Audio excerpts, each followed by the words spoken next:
shot at me. So I felt like it was a little bit of jealousy. No, I just didn't give an F. That's all. Cool. Just didn't give an F about it at all. Yeah, but when you said in ended comments, up- you said something there. I think he's an attention seeker. So even with the racist comments, even with the homo stuff that he was doing, I think he's just a big attention seeker. He gonna do anything to get attention on him, and I think it's gonna backfire come January 31st. Stylistically, he believes he's the best, and I know I'm the best, and that's why we're getting to this point now.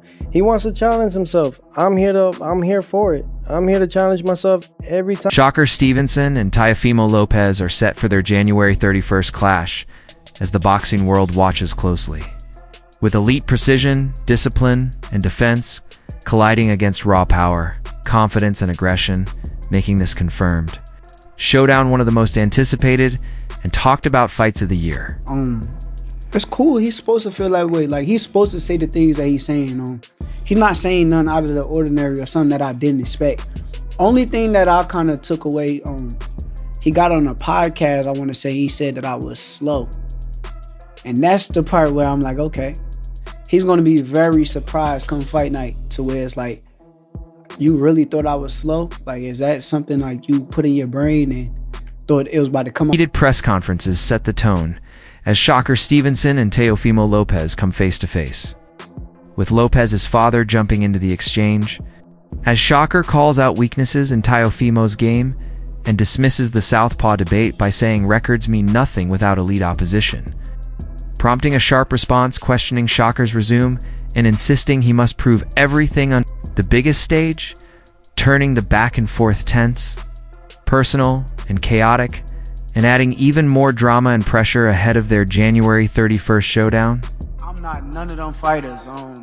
I think that he did some great things against them guys. I seen a lot of weaknesses in his game too, and something that he said earlier, he said, Teo never lost to a southpaw. Well, I never lost to an orthodox. So it ain't no different, but the difference is you never fought no elite fighter. Okay, I don't think y'all did either. Oh, so you gotta show it, baby. I don't think y'all did either. I ain't It's not on my son. I ain't seen Lomachenko throw no punches. You've never been in a big... Eddie Hearn praises Shakur Stevenson as one of boxing's most underrated talents, noting that despite his amateur and professional success, many still overlook his technical mastery, speed, and ring intelligence, while emphasizing that his consistency, adaptability, and determination set him apart, and that the world is only beginning to realize just how exceptional Stevenson truly is. Shakur is massively underrated in terms of his achievements and his ability. Everyone in boxing knows how good Shakur is. He is pound for pound, top 5 in terms of quality. But look at the achievements of the young man. At 28 years of age, he's already a 3-division world champion. This is to become a 4-division world champion. Quite remarkable. And Teofimo always rises to the occasion. Sometimes you see a little bit of a lackluster performance when he's not motivated, when there isn't kind of any legacy on the line. This is different. This is a sold-out Madison Square Garden between two of the elite fighters of our generation. And the best thing about this fight is Roy Jones Jr. breaks down the matchup with Shakur Stevenson by stressing adaptability is the key factor, explaining that fighters who move well create the toughest problems, while Shakur responds that he plans to stay versatile, ready to use angles, movement, or stand his ground if needed, earning praise from Roy for the flexibility he's shown in past fights, as he also notes that Teofimo Lopez can be dangerous when focused and capable of adjusting mid-fight, making the outcome.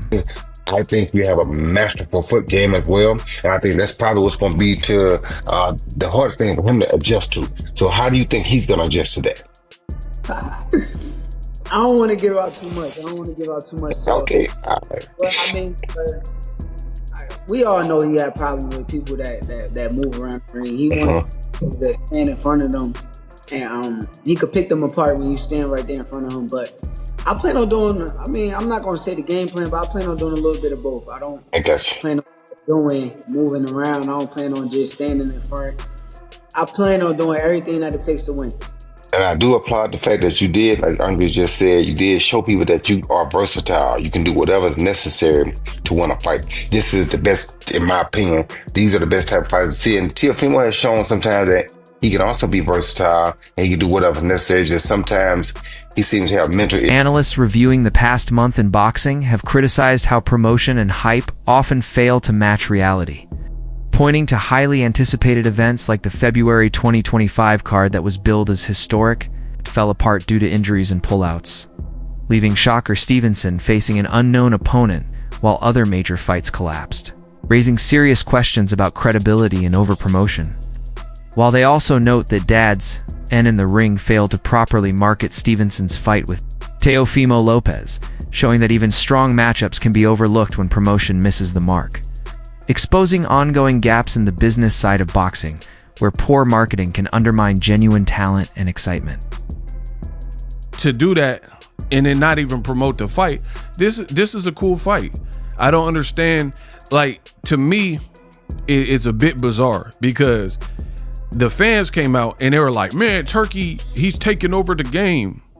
Remember last year, about a year ago, in February of 2025, he had the card with Better Biev and Bivol and whoever else was on it. And the card was announced and people said, this is the best card that we've ever seen in boxing history.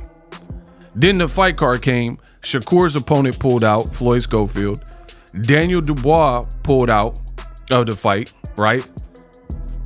Because he was sick. And it wasn't this legendary card that people talked about. You know what I mean? And people, no one even says that now. Before they were talking about like, oh, it's the best card boxing's ever seen.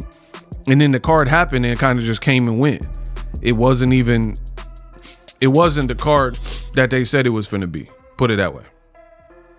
So that's the point I'm making in this video, is like a lot of the preconceived notions that you guys put out, not Boxing Ego. I ain't put that out on my channel, right? But a lot of the stuff y'all said turned out to be cap. Here's the card in question, bro.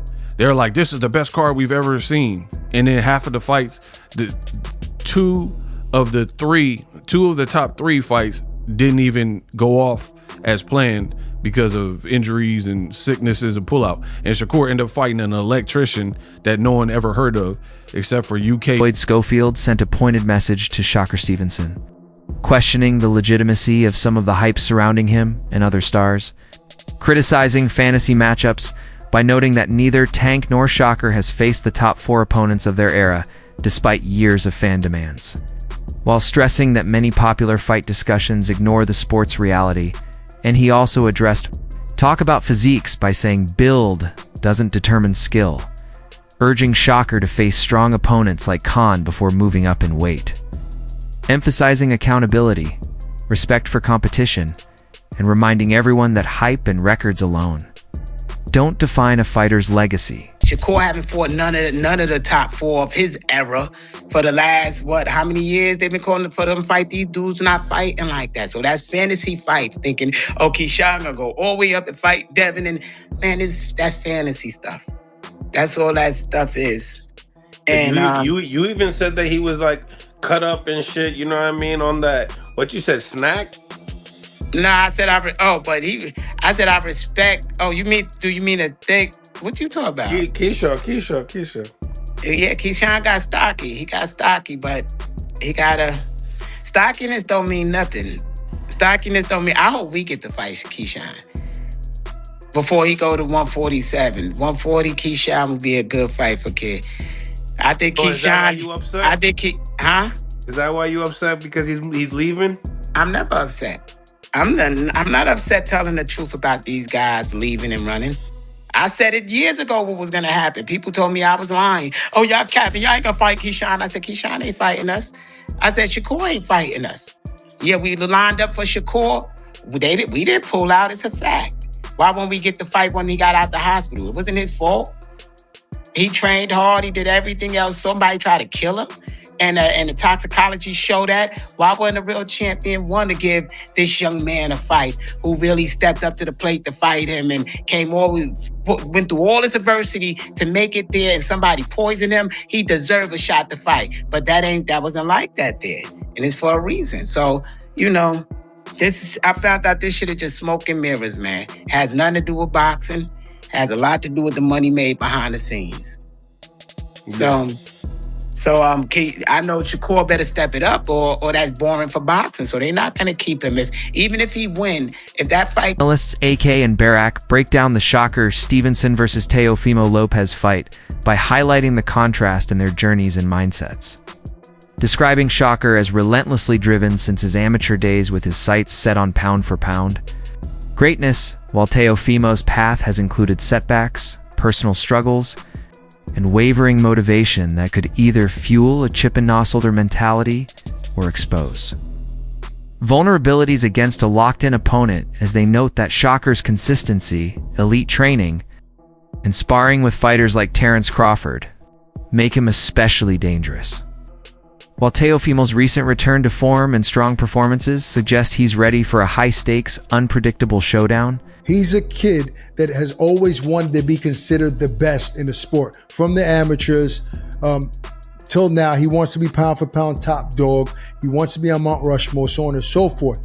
Teofimo, I feel that he's had that passion, right? But he's had lapses to the, at times where he thought about even quote unquote retired and said he was done with this game. He's had, sometimes, at times issues with his father that, they've been able to reconcile and move on, but kind of lost some passion for the sport because of the way he was treated. Now, I don't know if that helps you because it creates this chip on your shoulder as a fighter to keep continuing to prove the world wrong that you are one of the best, or if it psychologically affects you against a guy like Shakur.